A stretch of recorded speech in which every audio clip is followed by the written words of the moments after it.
जय हिंद स्टूडेंट। आज हम कक्षा 9 के सभी विद्यार्थियों के लिए एक अध्याय के महत्वपूर्ण सवाल लाए हैं। जो भी आप लोग 9th क्लास में हैं, आपके लिए 1.1, 1.2, 1.3, 1.4 सभी दशमलव से महत्वपूर्ण सवाल हम इस वीडियो में आपको बताएंगे। एक सवाल हम बताएंगे और एक सवाल आपको स्वयं करना है। तो आप देखिए 1.1 का तीसरा प्रश्न है कि 3/5 और 4/5 के बीच की 5 परिमेय संख्याएं ज्ञात करना है। तो 5 परिमेय संख्याएं ज्ञात करने के लिए हमारे पास दो विधियां हैं।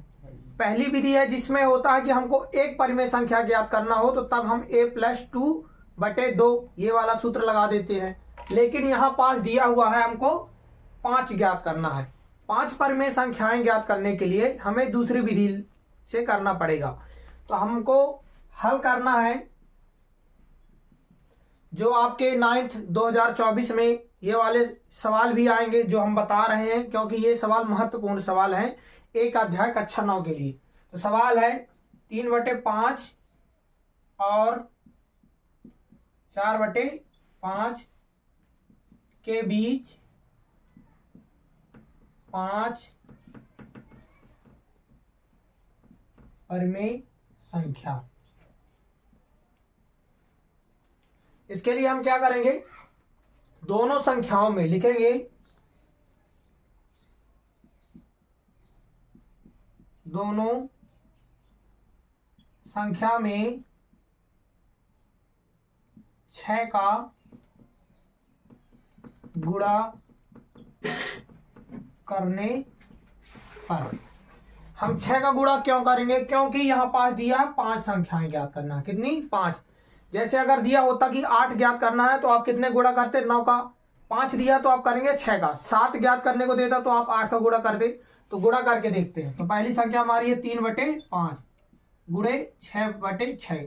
क्योंकि हम 6 का कर रहे हैं तो दोनों संख्याएं भिन्न में जब गुणा करते हैं तो ऊपर नीचे दोनों अंश और हर में दोनों संख्याओं में एक ही संख्या का गुणा करना पड़ता है। तो हमने पहली संख्या में गुणा किया, कितना आया?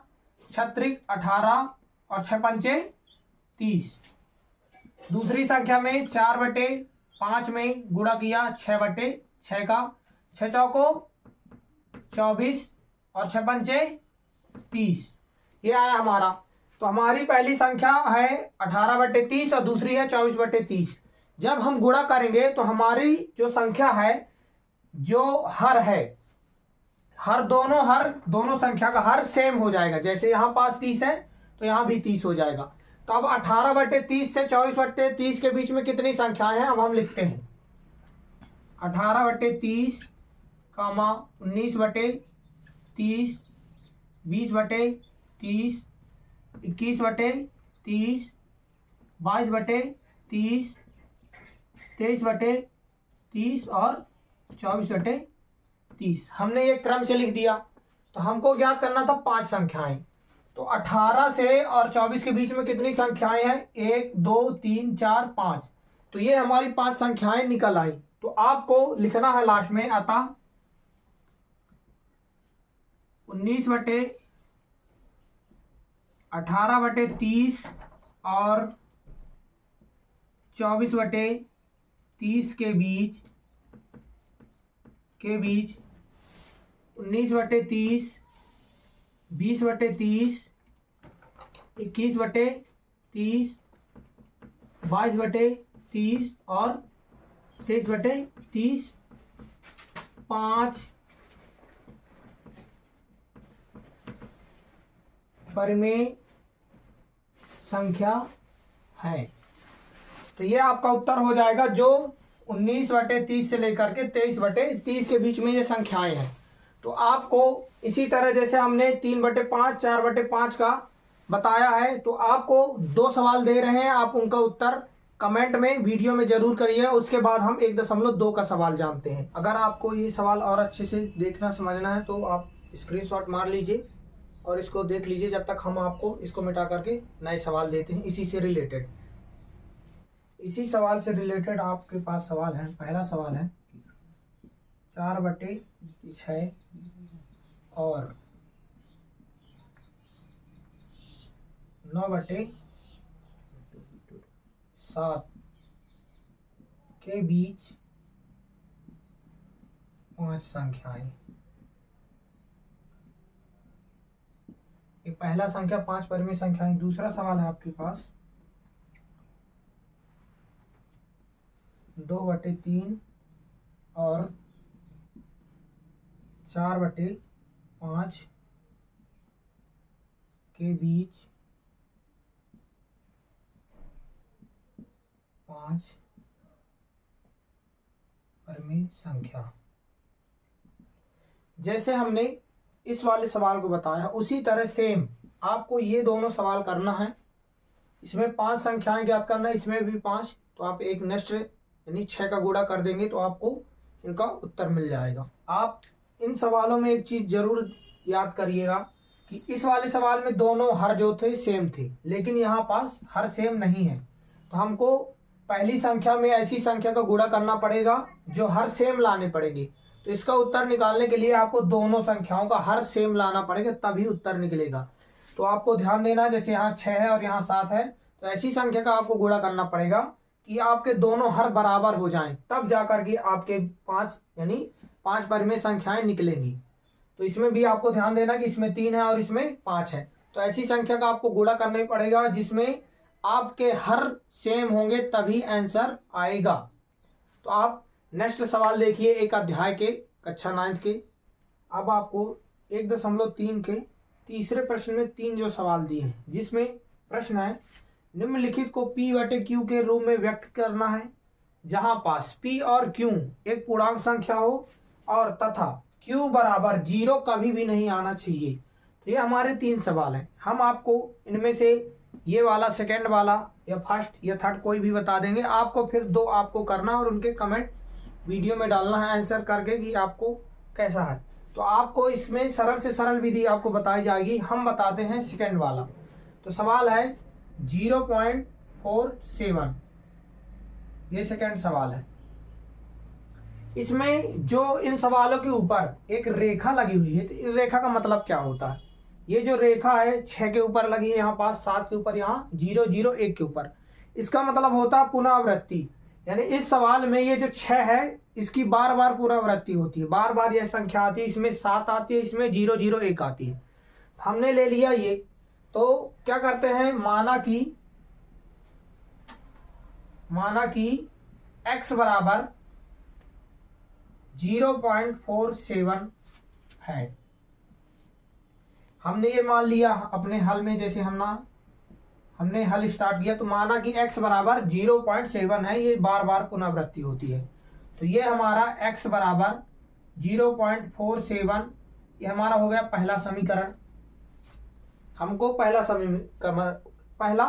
समीकरण मिल गया। फिर अब हम इसमें क्या करेंगे, दोनों पक्षों में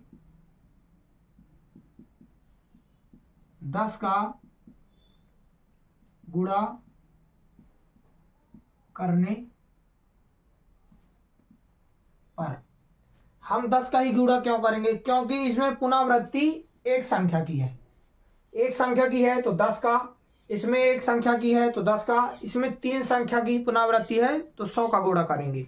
अगर 2 संख्या की होती तो 100 का, अगर 3 संख्या की होती तो 100 का, 4 की होती तो 1000 का। इसी तरह करके हम करेंगे। तो इसमें एक संख्या में है, तो अब हम इसमें गुणा करेंगे। x गुणे 10 बराबर दोनों पक्षों में, ये हमारा है इस साइड भी और उस साइड भी, 0.47 मल्टीप्लाई 10 हमने कर दिया।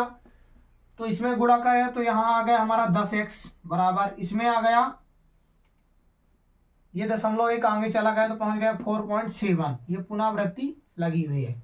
अब हम क्या करेंगे, ये हमको मिल गया समीकरण 2। समीकरण 2 में समीकरण 1 को घटा देंगे, लिखेंगे समीकरण 2 में समीकरण 1 को घटाने पर, तो हमारा समीकरण है 10x बराबर 4.7।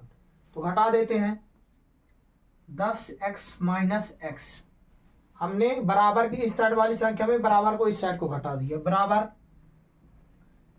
4.7, ये बराबर है। हमको घटाना है -0.47। तो जब हम घटाते हैं आंसर तो हमको पता है कि दशमलव के इस प्लाटी जो संख्या होती है तो दशमलव में घटेगी और जो बिना दशमलव की होती है वो इस साइड घटेगी। तो यहाँ हमारी बिना दशमलव वाली 0 है, यहाँ 4 है, तो इसको घटाने पर हमारा निकल आया, यहाँ पास किए दे रहे हैं 10 में x घटा दिए 10x में, तो आया हमारा 9x बराबर। इसको अच्छे से यहाँ पास आपको घटाना करना है क्योंकि ये 7 की बार बार आवृत्ति है, तो 7 मान लिए हम, तो 7 घटाने पर यहाँ पास एक और 7 मान ली, 7 में 7 गए 0, 7 में 4 गए 3 और 4 ये वाला उसी तरह आ गया, हमारा इतना आ गया 4.30। अब क्या करेंगे, 9 गुणे में है तो कहाँ जाएगा, बटे में, x बराबर 4.3 बटे 9, ये हो गया। इसके बाद अगर हम इस दशमलव को हटाते हैं, क्योंकि जैसे अगर हम यहाँ से 0 हटाते हैं तो दशमलव ऊपर लग जाता है, और यहाँ घटाते हैं, और एक चीज और, ये 0 हमने इसलिए नहीं लिखा क्योंकि दशमलव के बाद 0 का महत्व,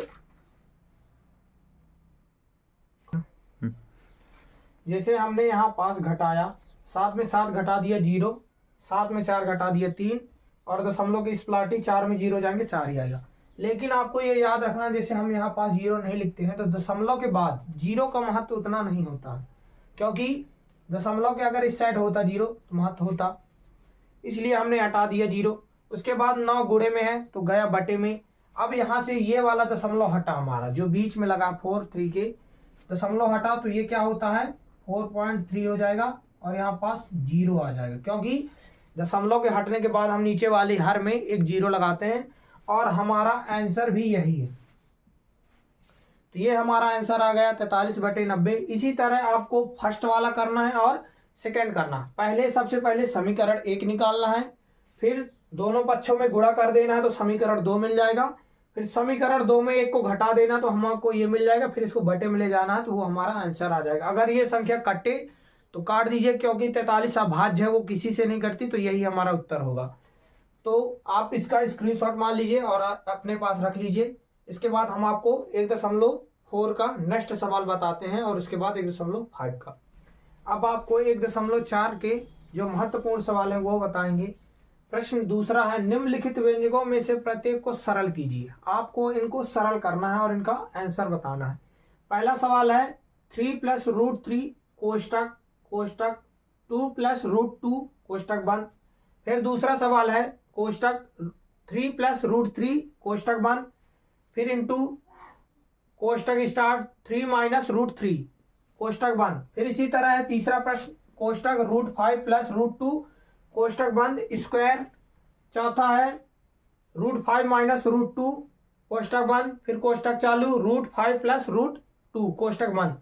इनमें से हम आपको पहला सवाल बता रहे हैं और 3 आपको करना है, उसके बाद आंसर आपको इसमें करना है। सरल से सरल विधि से आपको करना है, और इस सवाल को हम एक तरीके से और लिख सकते हैं जो हम आपको बता देंगे, जिससे आपको इसको करने में सरलता हो जाएगी। जैसे इसमें 2 दिए हैं तो इसका ये कोष्टक दिया, तो इसका मतलब भी हमारा यही होता है। आप इसको √5 + √2 इस तरह लिख सकते हैं। अगर इस तरह में ना समझ में आए, क्योंकि यहाँ 2 दिया है, वर्ग दिया है, तो इसको हम इस तरह करके ये तीसरे सवाल को कर सकते हैं। लेकिन हम स्टार्ट करते हैं पहला सवाल। हमारा प्रश्न है कोष्टक 3 + √3 कोष्टक बंद इंटू 2 + √2। सबसे पहले हमको इसका ये कोष्टक इंटू मतलब इसका गुणा करना है, तो इसका गुणा इसके साथ करेंगे। पहले हम 3 का गुणा करते हैं इसके साथ, तो 3 गुणे कोष्टक 2 + √2 ये लिख दिए। फिर प्लस का चिन्ह है, प्लस लगा दिए। फिर √3 है, अब √3 का गुणा भी इसके साथ करेंगे, तो कोष्टक 2 + √2 ये हो गया हमारा गुणा। अब गुणा कर देते हैं, 3 दूनी 6 प्लस रूट के साथ इसका गुणा होगा, लेकिन रूट के अंदर वाली संख्या के साथ नहीं, बाहर साइड। तो यहां मान लेते हैं 1 है तो 3 है कम 3, √3 2 हो गया। प्लस का चिन्ह है, प्लस लगा दिए। √3 का 2 के साथ करेंगे तो 2 √3 हो जाएगा, क्योंकि इसका गुणा हमारा बाहर साइड होगा, रूट वाले अंदर के साथ नहीं, रूट के साथ रूट का हो सकता है। इसके बाद √3 का √2 के साथ गुणा करेंगे, हमारा प्लस 3 दूनी 6, हमारा रूट आ जाएगा 6, क्योंकि ये कोष्टक के अंदर है। इसके बाद हम क्या करेंगे, इनको जो जुड़े उनको जोड़ सकते हैं, जो ना जुड़े उनको नहीं जोड़ेंगे। इसमें √2 है, यहाँ √3 है, तो ये लोग भी ना जुड़ेंगे और ये भी ना जुड़ेंगे, तो इसका आंसर यही है। ये आपका हो गया उत्तर। तो आप इसका स्क्रीनशॉट मान लीजिए और 3 प्रश्न, दूसरा, तीसरा और चौथा करके वीडियो पर कमेंट जरूर करिएगा। अब हम 1.5 के प्रश्न नंबर तीसरे को समझेंगे, जिसमें है सरल कीजिए। तो ये हमारे प्रश्न है। पहला प्रश्न है 2 की घाते 2/3 इंटू 2 की घाते 1/5।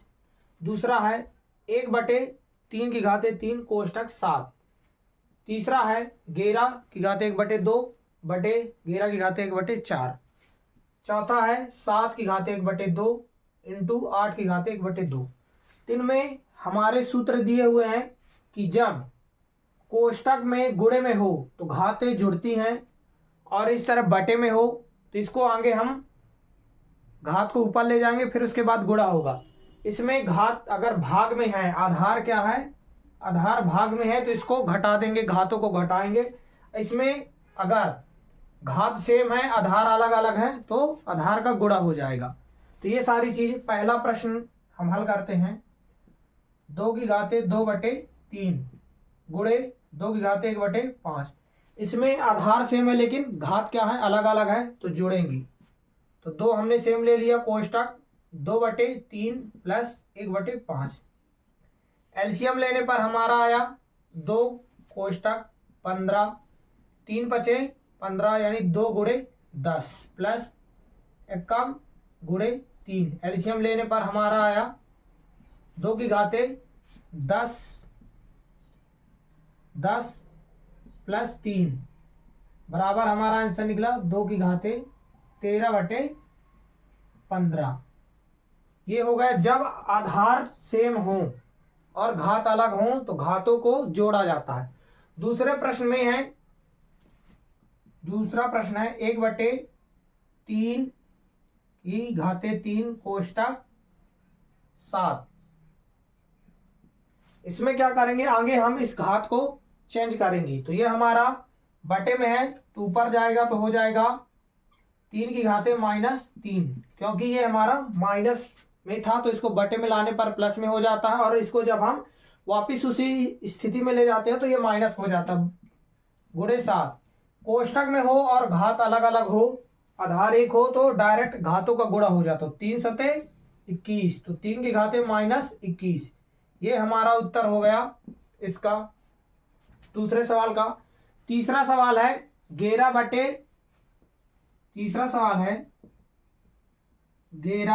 की घाते 1/2 बटे 11 की घाते 1/4।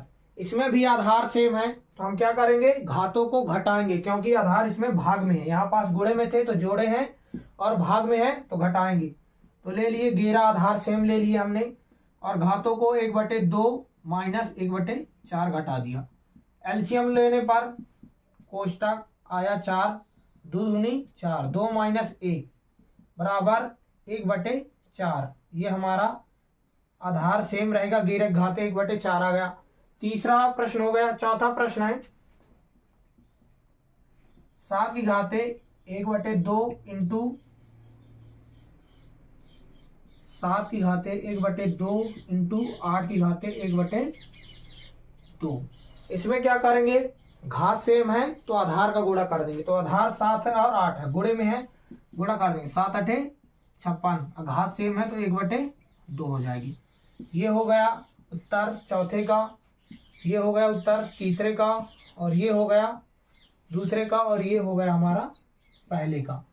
ये सभी प्रश्न जितने हमने इस वीडियो में कवर किए हैं, एक अध्याय के, कक्षा 9 के, तो ये सभी क्वेश्चन महत्वपूर्ण है। ये आपको ऑब्जेक्टिव में भी दे सकता है, और नहीं तो 2-2 नंबर में दे ही देगा। तो आपको अगर जानकारी और ये अच्छी लगी हो तो ये विधियां सरल से सरल हैं, आप इसको स्क्रीनशॉट मार के अपने पास रख लीजिए। जो ना समझ में आए आप कमेंट करिए। और उसके अलावा आपको जिस अध्याय मैथ के जिस अध्याय के बारे में जानना है जो आपसे नहीं बनता वो आप कमेंट करिए, हम नेक्स्ट वीडियो आपके अनुसार बनाएंगे। तो जय हिंद।